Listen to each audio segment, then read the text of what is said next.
कबीरा जब हम पैदा हुए जगह से हम रोए, ऐसी कर्म कर चलो, ऐसी कर्म कर चलो हम हंसे और जग रोए। সন্তান জন্ম নিয়ে যদি মানে সন্তান না কাঁদে তাহলে আমাদের কি ধারণা হয় যে সন্তানটা অসুস্থ, বাচ্চাটা সুস্থ নেই, তাই তো? যে রাধে, তাহলে বাচ্চা যতক্ষণ না জন্ম নিয়ে কাঁদে ততক্ষণ জানি বাচ্চা অসুস্থ, যখনই কাঁদবে তখনই জানবে সুস্থ।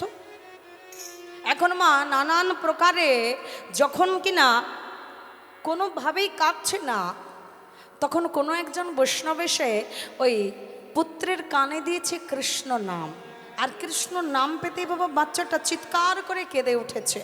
যেই না কেঁদে উঠেছে অমনি দেখে সমস্ত মানুষের অন্তরে বাবা আনন্দ আর ধরছে না। রাজার সে কি আনন্দ, প্রজাদের সে কি আনন্দ।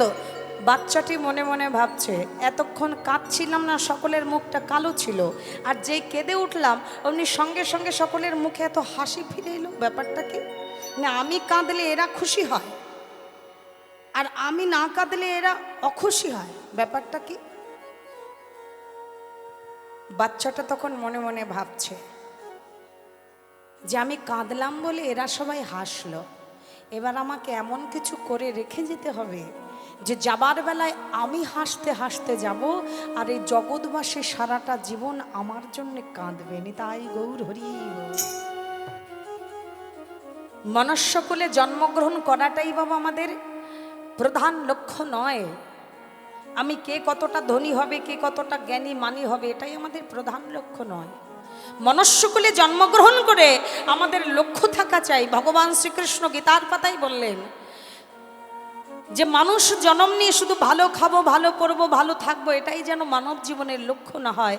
এমন কিছু কর্ম করে রেখে যাও যেন গীতার পাতায় একটা করে দাগ টেনে যাওয়া যায়। তাই আজকে ভক্ত কবির তার ভাষার মাধ্যম দিয়ে জগৎকে শিক্ষা দিলে। কবিরা जब हम पैदा हुए जगह से हम रोए, ऐसी कर्म कर चलो, ऐसी कर्म कर चलो हम हंसे और जग रोए। चदरिया हरे चदरिया ओरे चदरिया हरे चदरिया जीनी रे जीनी, ये राम नाम रस बीनी चदरिया जीनी रे जीनी, ये राम नाम रस बीनी चदरिया जीनी रे जीनी। हरि हरि माँ।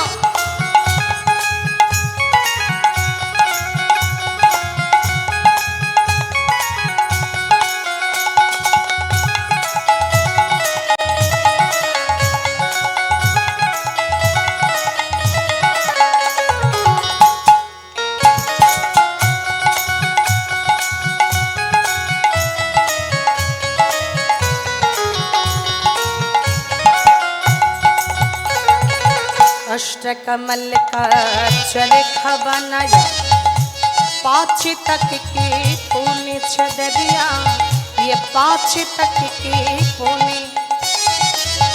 अष्टकमल का चरखा बनाया, पाँच तक की पूनी छदरिया, ये पाँच तक की पूनी। और 9-10 मास बुनन के लागे, 9-10 মাস। আস্তে মায়েরা মনে ভাবছে কীর্তন শুনতে এলাম, বাবা কি সব হিন্দি হিন্দি গাইছে, বুঝতেও পারছি না। না, এটা ভাষাটা হিন্দি হতে পারে বটে, কিন্তু এর মধ্যেও বিশেষ তত্ত্ব লুকিয়ে আছে। এই যে ভজনটা গাইছি, ভজনটা ভক্ত কবিরের লেখা ভজন। কেমন? তিনি তার গানের ভাষার মাধ্যম দিয়ে আমাদেরকে বোঝালেন জীব জগৎকে যে আমার এই দেহটা একটা চাদরের সমতুল্য। এই যে আমরা গায়ে যে চাদর, শাড়ি, বস্ত্র, কাপড় আদি পরি, এই একটা বস্ত্রের সঙ্গে তুলনা করলেন মানব দেহটাকে। আপনারা বলবেন বস্ত্রের সঙ্গে কখনো মানব দেহের তুলনা হয়? বলে কেন হবে না?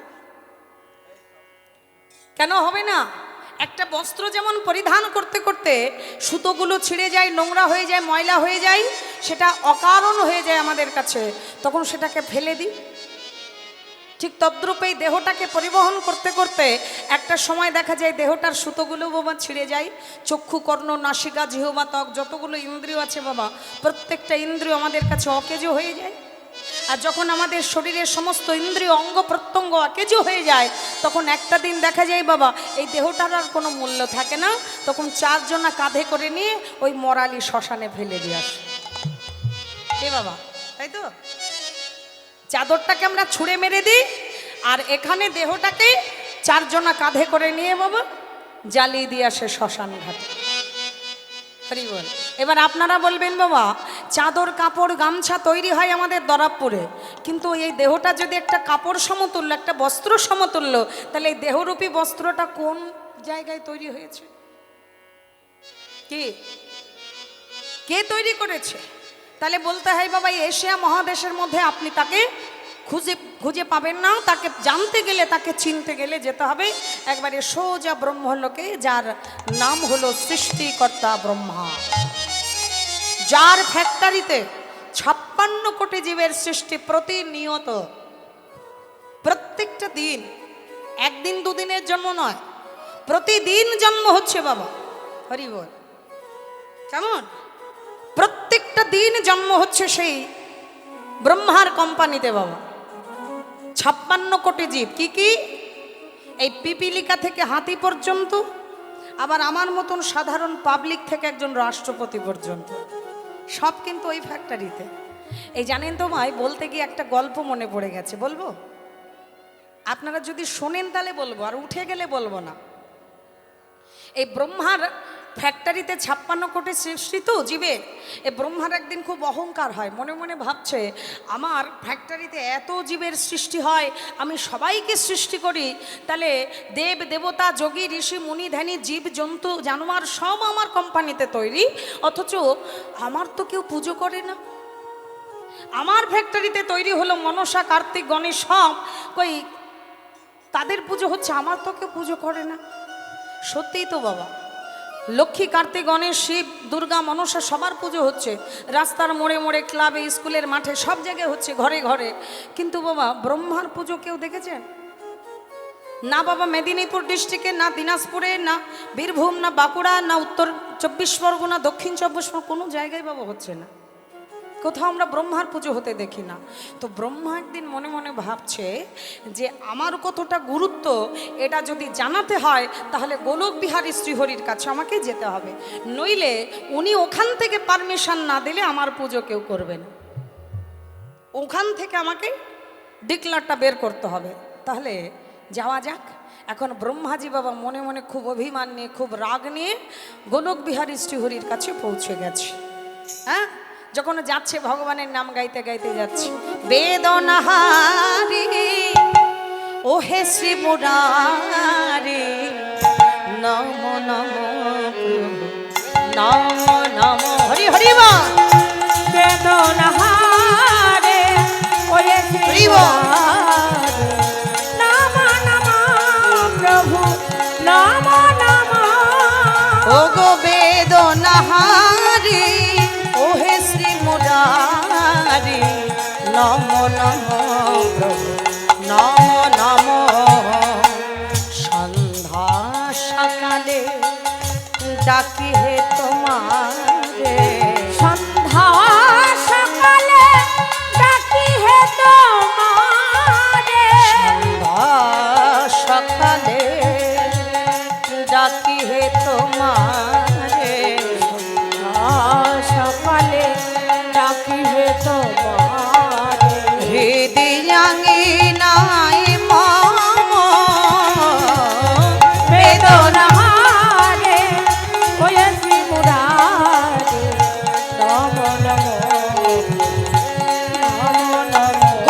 বিহারী শ্রীহরির জয় হো, জয় হো, গোলক বিহারী শ্রীহরির জয় হো। জয় হো। আরে আরে আরে ব্রহ্মাজি, প্রজাপতি ব্রহ্মা, আপনি হঠাৎ করে, আরে আসুন আসুন বসুন, কি ব্যাপার আপনি খবর বার্তা না দিয়ে চলে এলেন? আসলে আমি এসেছি একটা বিশেষ কারণে, খুব গম্ভীর সুরে বলছে, মুখটা ভার করে নিয়ে, মুখটা কালো করে নিয়ে, বুঝা, আমি এসেছি একটা বিশেষ কারণে। কি কারণ প্রভু? বলুন আপনার, আমি কিভাবে সেবা করতে পারি? বসুন আসুন। যখন আসন দিয়েছে তখন ব্রহ্মাজি বলছে, দেখুন আপনার এখানে আমি বসতে আসিনি, আমি কিছু বিশেষ দরকারে এখানে এসেছি। দরকার? তাহলে বলুন। আসলে এই যে দেখুন, এতগুলো দিন লকডাউন গেল, এই যে মায়েরা লকডাউন মাঝখানে গিয়েছিল তো, করোনা ভাইরাসের জন্য কত না যন্ত্রণা আমরা ভোগ করেছি। ঘরের থেকে বেরোনো যাবে না, কারোর সঙ্গে মেশা যাবে না, হ্যাঁ, কত রকমের সিস্টেম নিয়ে আমাদের চলতে হয়েছে। বলে এই যে মাঝখানে এতগুলো দিন লকডাউন গেল, সরকারি চাকুরিজীবী থেকে সাধারণ পাবলিক সবাই বাবা সব কিছুতে ছুটি পেল। তাহলে আমি যে একটা কোম্পানি খুলেছি, এতগুলো জীবের সৃষ্টি আমার ফ্যাক্টরিতে হয়, কই আমার তো ছুটি হলো না, আমার তো ছুটি হলো না, আমার তো ডিউটি করেই যেতে হচ্ছে, জীবের সৃষ্টি করেই যেতে হচ্ছে। তাহলে আমার তো বয়স হয়েছে, আমারও তো ছুটি ছাটার দরকার আছে। তাই আমি এসেছি আপনার কাছে কিছু দিনের জন্য ছুটি নিতে। মানে কিছু তো একটা বলে বাবা ছুটিটা নিতে হবে, জায়গাটা বোঝাতে হবে যে ব্রহ্মার কতটা গুরুত্ব। তো ভগবান শ্রীহরি বলছে, না না ব্রহ্মা, তা কি করে হয়? আপনি যদি ছুটি নেন তাহলে তো সৃষ্টি রসাতল হয়ে যাবে, এটা সম্ভব নয়, আপনার ছুটি দেওয়া যাবে না। ব্রহ্মাজি তখন মনে মনে ভাবছে, দেখেছো আমার কতটা ইম্পর্টেন্স, এর বাপরে বাপ, আমরা কতটা গুরুত্ব। হ্যাঁ, বলে সবার ছুটি হলো, আমাকে ছুটি দেওয়া যাবে না। তাহলে এখানেই বোঝাতে হবে শ্রীহরিকে যে আমার কতখানি গুরুত্ব, সবার পুজো হয়, আমার কেন পুজো হয় না? তখন ব্রহ্মাজি আরেকটু গম্ভীর সুরে বলছে, শোনো শ্রীহরি, ছুটি আমাকে দিতেই হবে, কেননা আমার বয়স হয়েছে, আমি প্রত্যেক দিন ডিউটি দিতে পারবো না, আমাকে ছুটি দিতেই হবে। যখন বারবার করে বলছে শ্রীহরি যে দেওয়া যাবে না, তথাপিও একই কথা বলে চলেছে, তখন শ্রীহরি মনে মনে ভাবছে, তিনি তো অন্তর্যামী মা, তাই আমার আপনার মতন মানুষের অন্তরের কথা তিনি আগে থেকেই জানতে পারে। শ্রীহরি মনে মনে ভেবে নিলেন যে সৃষ্টিকর্তা ব্রহ্মা, আসলে ছুটিটা তোমার মেন প্রয়োজন না, তুমি আমাকে একটু টাইট দিতে এসেছো, আমাকে একটু বোঝাতে এসেছো যে তোমার কতটা গুরুত্ব। বেশ, তাহলে আমাকে টাইট দিতে গিয়ে শেষে দেখো তুমি না টাইটে পড়ে যাও। হরি বল। তাহলে ছুটি যখন চাইছো এত করে, ঠিক আছে আমি তোমাকে ছুটি দিলাম, যাও ব্রহ্মাজি, আমি তোমাকে ছুটি দিয়ে দিলাম, যাও। যেই না বলা, আর ব্রহ্মাজি অমনি বাবা এক লাফ দিয়ে ওখান থেকে বেরিয়ে এসে মনে মনে ভাবছে, হ্যাঁ গোলক বিহারীজি, আমি তো তোমাকে বলিনি যে কদিনের জন্য ছুটি নিলাম, 3 দিনের জন্য না 3 মাসের জন্যে, আর তুমিও আমাকে উল্লেখ করে বলনি যে তুমি 6 দিনের জন্য ছুটি দিলে না 6 বছরের জন্য দিলে। হরি বল। তাহলে আমি মনে মনে ভেবে নিয়েছি একটা, অন্তত কমপক্ষে 6 মাস আমার ফ্যাক্টরির দরজা বন্ধ রাখবো, তাহলে তুমি বুঝতে পারবে যে আমার কতটা গুরুত্ব। এখন মনে মনে ভাবতে ভাবতে আসছে, আর মনে খুব আনন্দ হচ্ছে বাবা, হ্যাঁ খুব আনন্দ হচ্ছে। বলো বলো শ্রীহরি জিউ কি, গোলক বিহারী শ্রীহরি জিউ কি। জগ মে সুন্দর হে দো নাম। হ্যাঁ মায়েরা, জগতে দুটো নাম খুব ভালো নাম, শুনতেও ভালো লাগে, বলতেও ভালো লাগে, মাত্র দুটো নাম। সেটা কি নাম? जग में सुंदर है दो नाम, चाहे कृष्ण का हो या राम। बोलो राम राम राम, बोलो श्याम श्याम, हरि हरि बोल। राम राम राम, बोलो श्याम श्याम श्याम। बोलो राम राम राम, बोलो श्याम श्याम श्याम। जग में सुंदर है दो नाम, चाहे कृष्ण का हो या राम। जग में सुंदर है दो नाम, चाहे कृष्ण का हो या राम। বলো রাম রাম রাম জয় শ্যাম শ্যাম শ্যাম রাম রাম হরি হরি বল। রাম বলো শ্যাম শ্যাম শ্যাম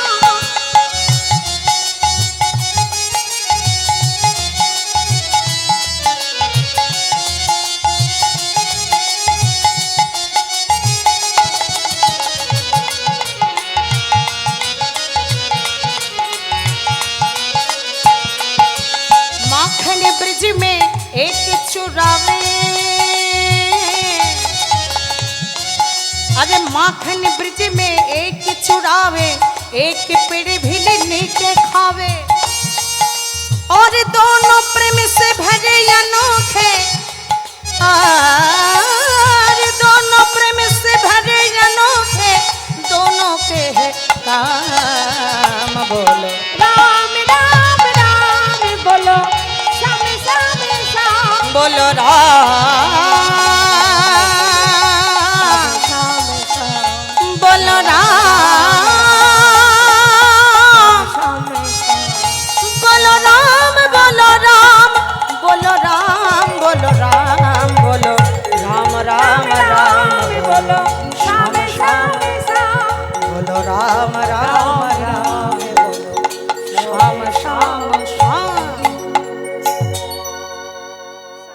এখন বাবা মনের আনন্দে প্রভুর নাম গাইতে গাইতে যখন রাস্তা দিয়ে আসছে, এমন সময় দেখে কতগুলো উটের উপরে পাকা পাকা দাড়ি, পাকা পাকা চুল, সাদা ধুতি, সাদা পৈতে নিয়ে একই রকম চেহারা, একই রকম রূপের মানুষ ওই উটের উপরে করে লাইন দিয়ে যাচ্ছে।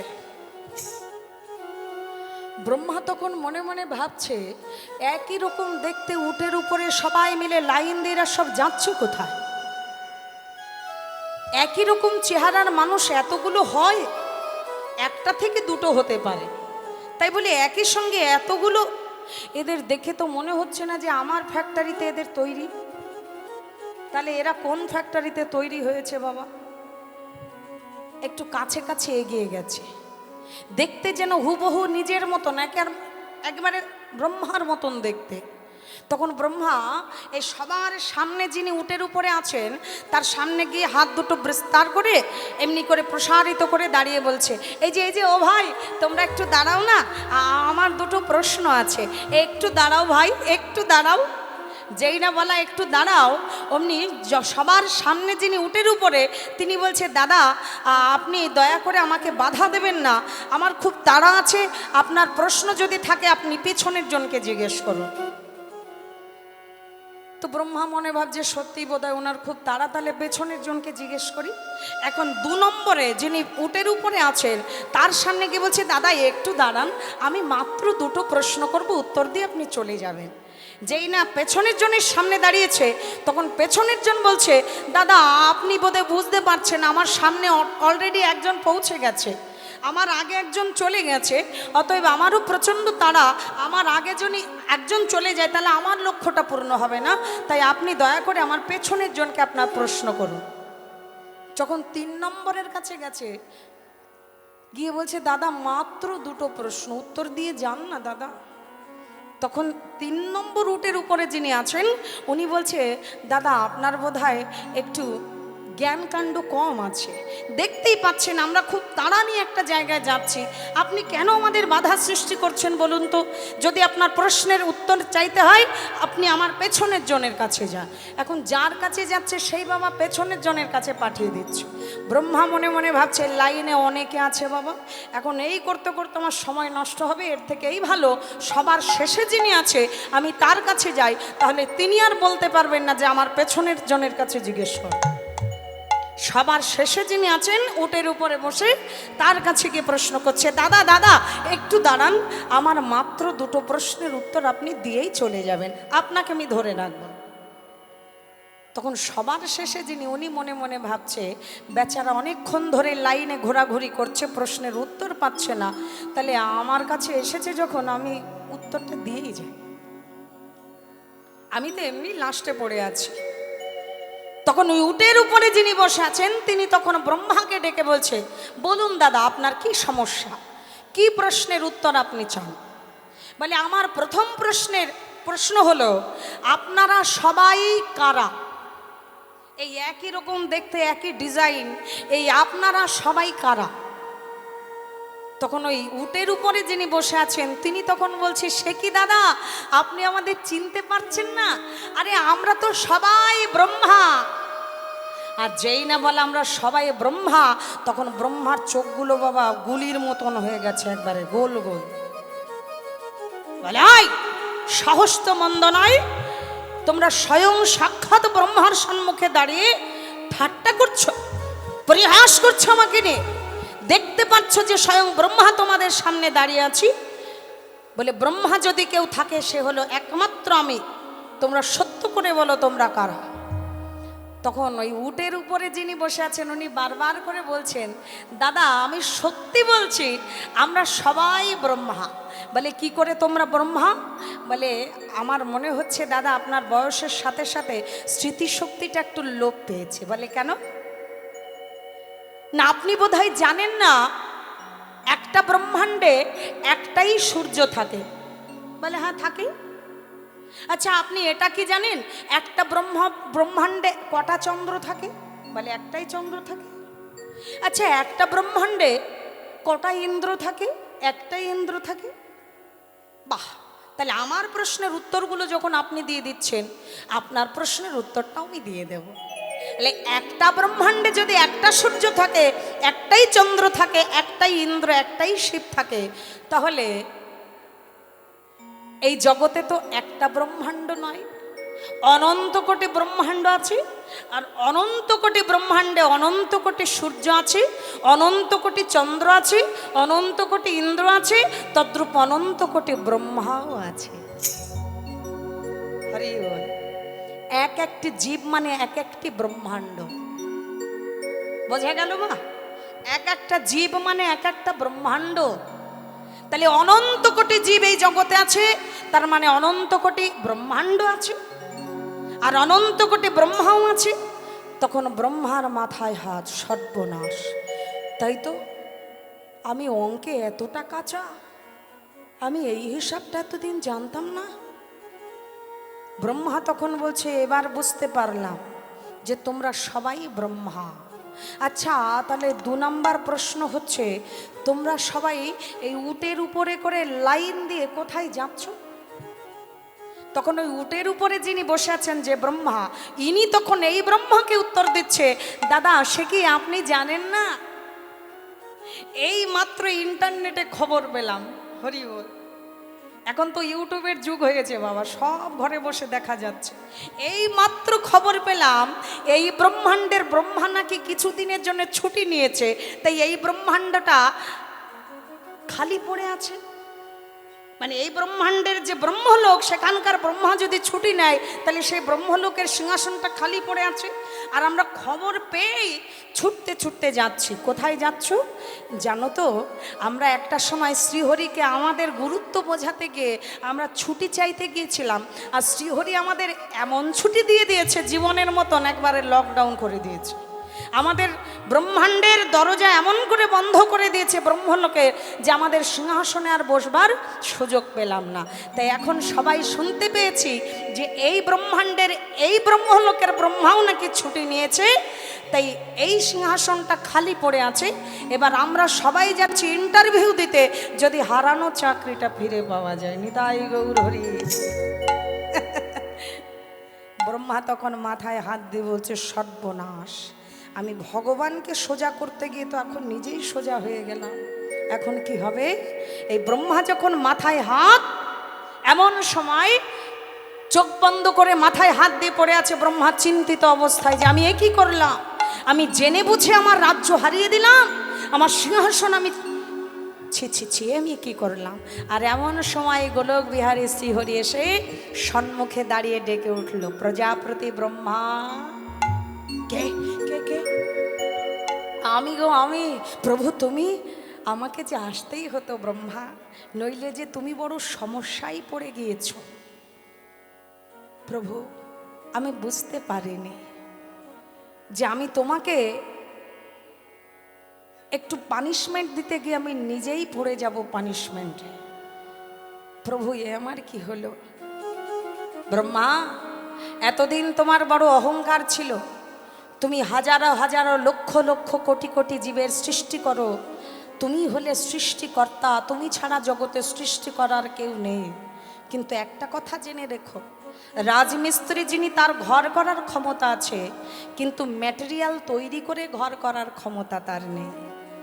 তাকে মালিক যদি ম্যাটেরিয়াল জোগাড় করে দেয়, ইট বালি রড সিমেন্ট এনে দেয়, তবেই রাজমিস্ত্রি একটা ঘর তৈরি করতে পারে। তাই তুমি তৈরি করতে পারো বটে, সৃষ্টিকর্তা হতে পারো, কিন্তু ম্যাটেরিয়ালটা আমি যোগান দিই, তাই তুমি তৈরি করো। নিতাই গৌর হরি। এই মানব দেহে যত হাড় মাংস রক্ত মজ্জা যা কিছু আছে, এটা আমি তোমাকে যোগান দিই, তাই নিয়ে তুমি তৈরি করে এত অহংকার করছো ব্রহ্মা। ও গো কারিগরের বলি হারি, বল হরি। ও গো কারিগরের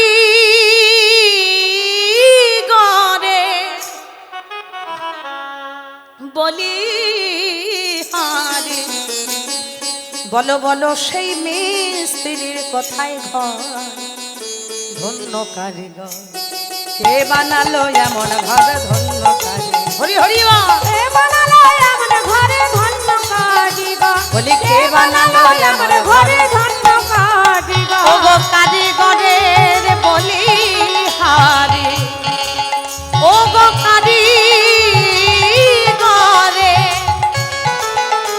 ও গো কারিগরের বলি হারি, বলো বলো সেই মিস্ত্রির কোথায় ঘর, ধন্য কারিগর কে বানালো এমন ঘরে ধন্য কারিগর, কে বানালো এমন ঘরে ধন্য কারিগর।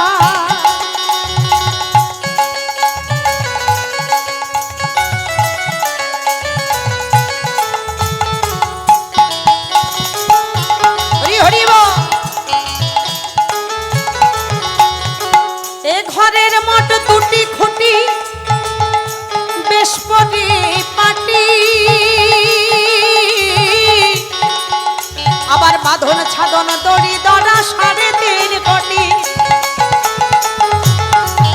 আস্তে আস্তে আস্তে। ও মায়েরা, আমরা যখন ঘর করি তখন ঘরের স্কোয়ার ফুট হিসাবে আমরা পিলার বসাই, তাই তো? খাম্বাগুলো দেওয়া হয়।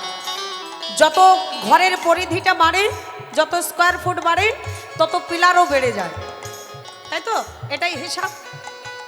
তাহলে 1 তলা ঘর দিলে তাতে পিলার একটু কম, 2 তলা দিলে তাতে আর একটু বেশি, 3 তলা আরো একটু বেশি।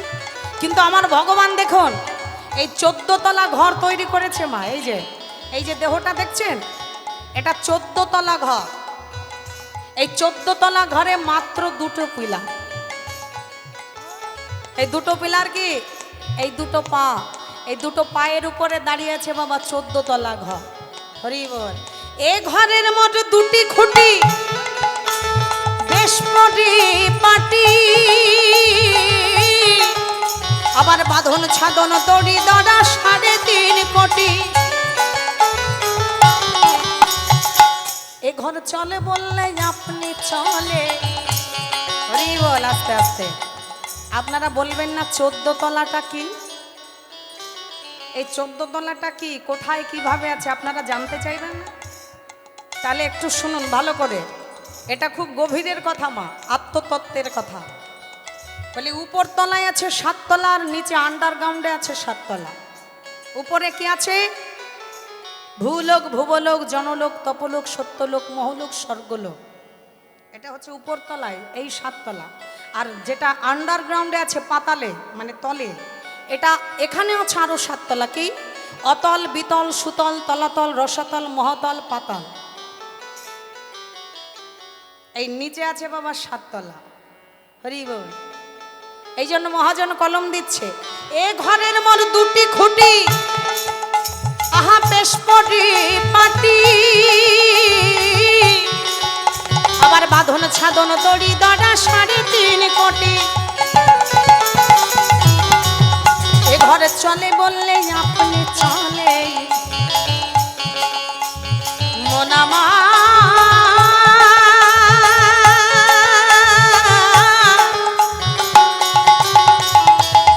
মনরে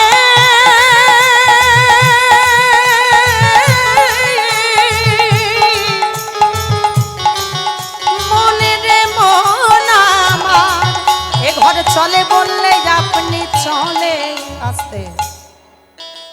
তো এত লক্ষ লক্ষ টাকা খরচা করে ঘর করেছেন, মার্বেল বসিয়েছেন, টাইলস বসিয়েছেন, কত দামি দামি পাথর সিনারি বাবা কত সুন্দর করে সাজিয়েছেন, যে ঘরের মায়া ছেড়ে আপনাকে কোথাও যেতে মন চায় না।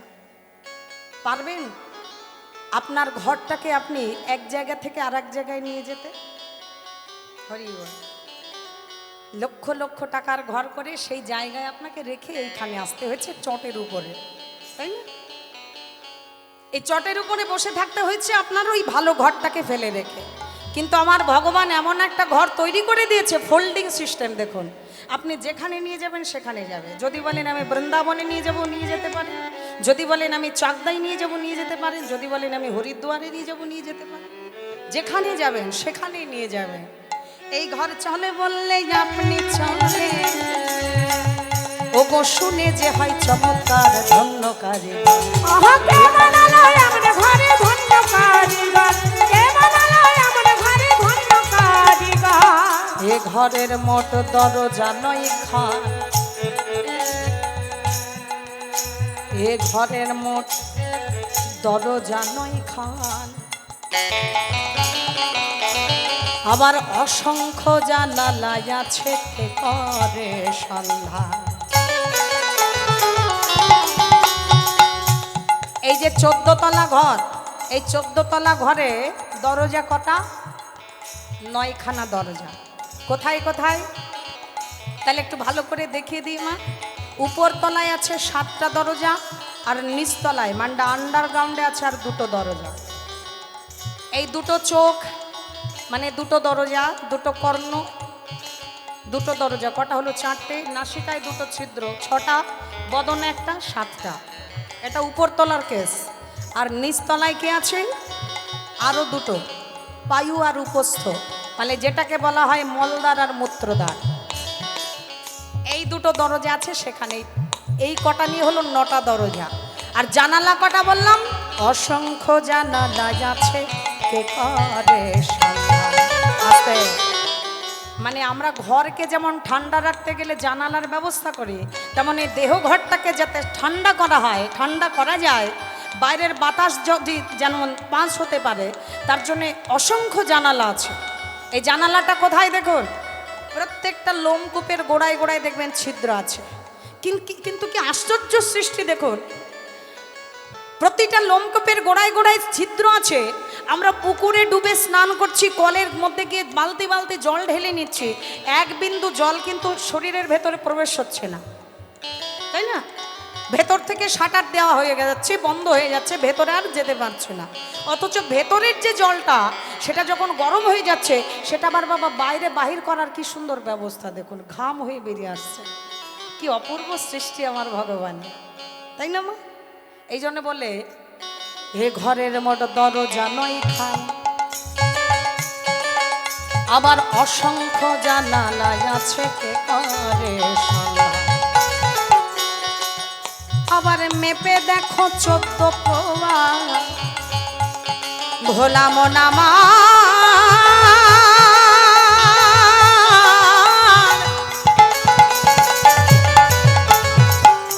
মনরে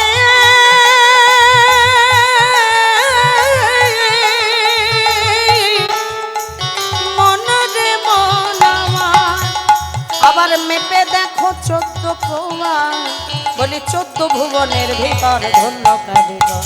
কে বানালো এমন উলুধ্বনি।